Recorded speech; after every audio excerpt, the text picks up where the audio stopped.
And again, I think it's a funny joke of scheduling that we're going to talk about nightlife issues at 10:30 in the morning on a Sunday. So first of all, thank you guys for getting out of bed and getting here. We're going to try and make this as interesting for you as possible and leave a lot of time at the room at the end for your questions, for discussion.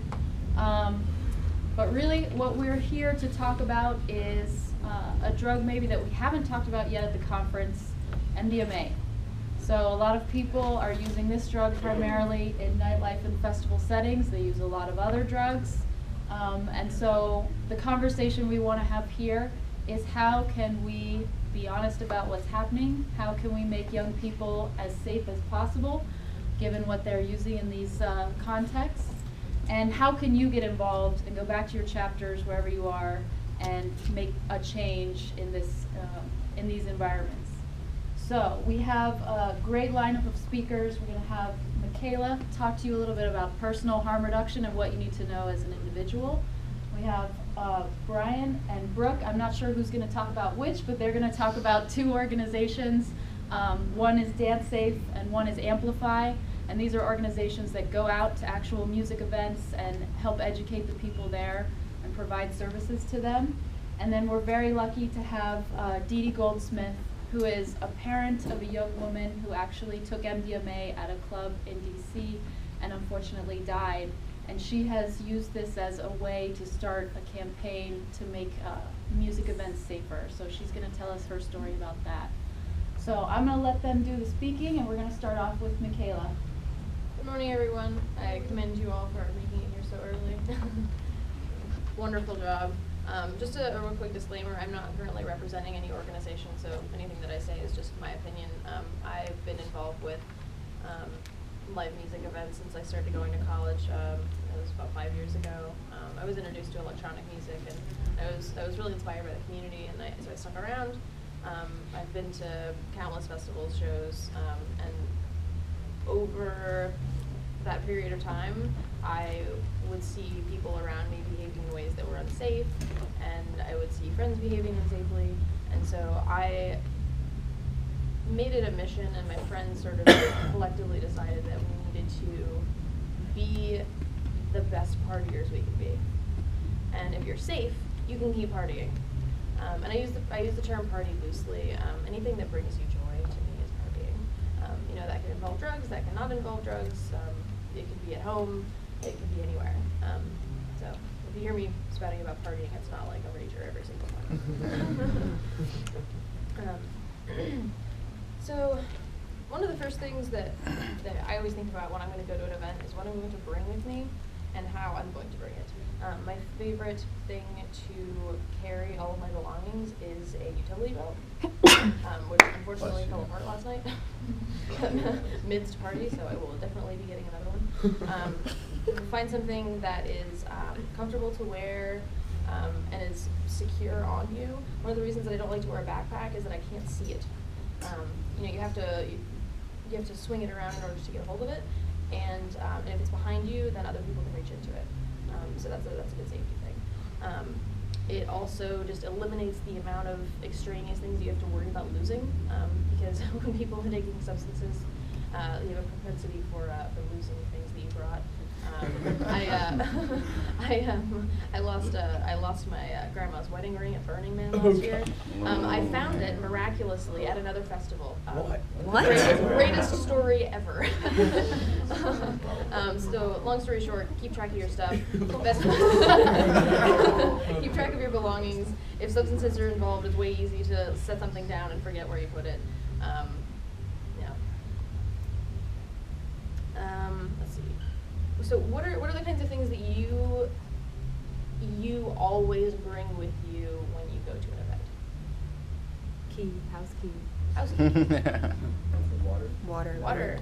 And that brings us to another point that I'll talk about later. But anybody else? Sunglasses. Sunglasses, money, and that's another good point. Lighters. Small bills are very important. That's something that my grandma, who works with the Red Cross, told me, is that if you carry a mixture of small bills, then it's easier for you to sort of get yourself out of sticky situations, You know, for instance, if you need to pay somebody to give you a ride home in an emergency, and you've only got $20 or $50 bills, then that's how much you're going to pay for the cab ride, or that's how much you're going to pay for the friend to drive you home. Just generally speaking, it's nice to have small bills. Anything else? Vitamins. Vitamins? IVs. What kind of vitamins? I don't know. Oriana usually gives them to me. So it could depend on the drug. If you are, if you have taken MDMA previously, then 5-HTP is a very, very good thing to take. It's a serotonin precursor. It's sold at GNC, CVS. It's sold as a sleep and mood regulator, so that's important. Another thing that helps with MDMA, the teeth grinding, is magnesium. If you take that before, a couple hours before you take MDMA, it really, really helps on the teeth gnashing. Anything else? Avocados are also high in magnesium. I'm sorry? Avocados are also high in magnesium. Oh, well, eat an avocado. That's better. Whole Foods. Earplug. Yeah. Earplugs. Yeah. Like vitamin C and L, lipoic acid. They're both antioxidants and help with free oxygen radicals. Absolutely. Anything else? What about your ID? Oh yeah. What something that my friends and I always carry anytime we go to a show is our health insurance card. That just might be something to consider in case there's some sort of medical emergency and they need to treat you. You've already got that there. It's just one less thing you have to think about. Can you guys think of anything else you might need? A charged cell phone. A charged phone. There you go. A charged phone. And if you can find, you know those retractable tethers that people use for like key cards at work or swipes. If you can attach one of those to your phone and attach the other end to your body, that's a great idea. I think the two things that people lose most at these events are their keys and their phone, and those are the two things that you want to lose the least. So if you can find a trick to yourself to just never let that go, then definitely stay on top of that. Another thing that I like to do is within my utility belt, there's several different pockets, and I like to keep the same things always in the same pockets, and I will always put it back into the same pocket so that I can always depend on it being there. If you're using drugs, especially something like psychedelics, it's very easy to get lost in your bag. And where are my things? And they're all right there. And let's see. Back to the water situation. That's something that you should always investigate before you go to an event. If it's at a club, if it's at a music venue, if it's at a festival, what is my method of water going to be, and what is their method of water distribution? This is extremely important. Unfortunately, Electric Zoo this year banned the use of empty camelbacks. And this is in light of the deaths of 2 people at their festival previously. So instead of taking a common sense approach to the fact that 2 people died of, I believe it was drug contamination as opposed to drug overdose. But instead of responding with common sense, like, oh, maybe we should just make regular human resources available to people, they decided to severely limit people's ability to have water, and it is extremely dangerous. And so that's something that you really need to think about if you're going to be going to a festival like that. You need to be aware of how you're going to be getting water if you can't have a camelback, which is something that you should always bring to a place that you are allowed to bring a camelback, because it can save your life and it can save the lives of people around you. Some people around you are not as sensible, and they'll ask, hey, do you have any water? Yes, I would love to give you water.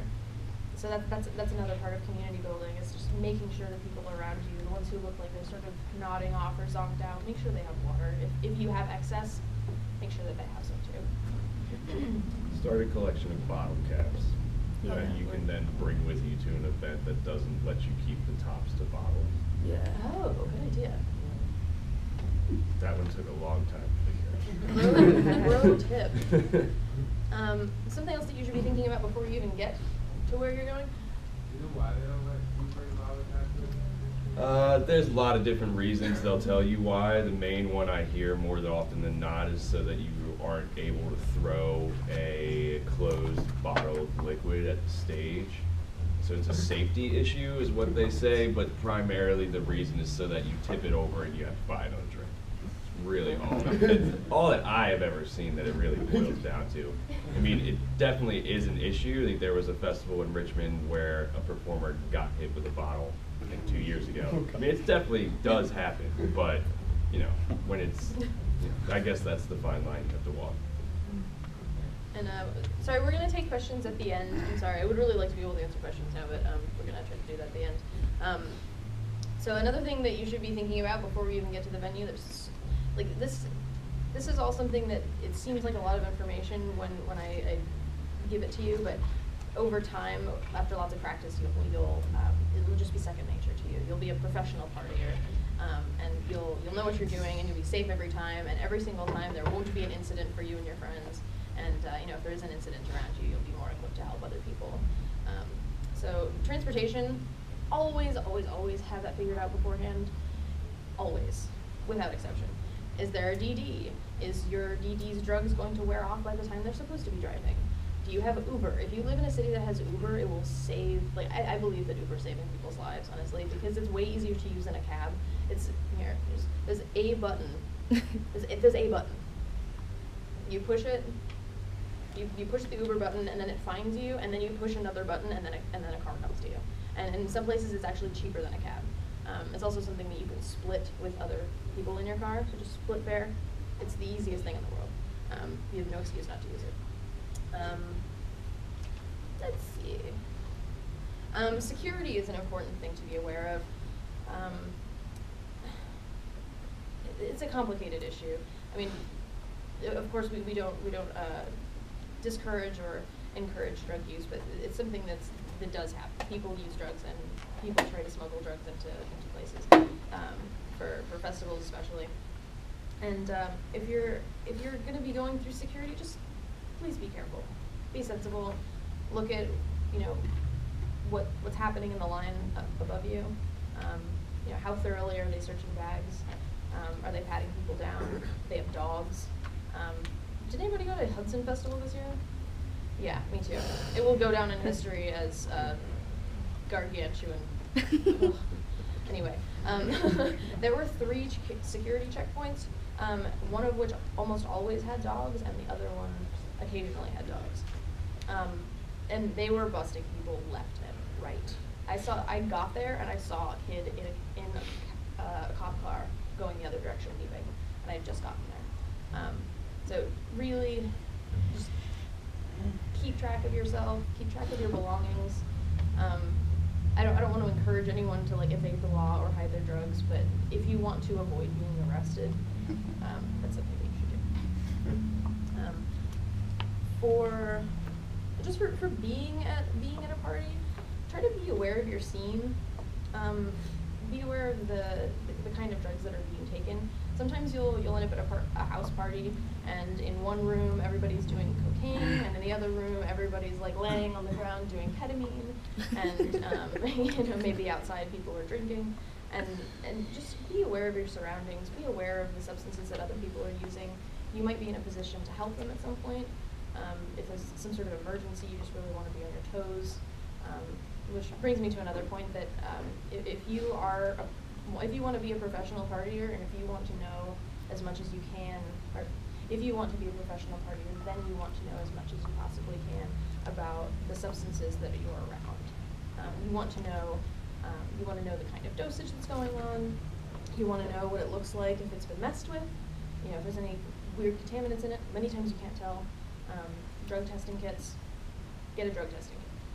Everybody needs one of those. Knowing your scene can be a really important part of having a good time at a party, because if you walk into a room and everybody's doing a drug that sort of makes you uncomfortable, or if you find that other people are behaving recklessly, you should not have to be in that situation. You can make a conscious decision to leave that situation, and in many cases you probably should. If something's making you uncomfortable, and you know nobody's immediately like hurt or dying, then you have every right to find a party that makes you feel safe.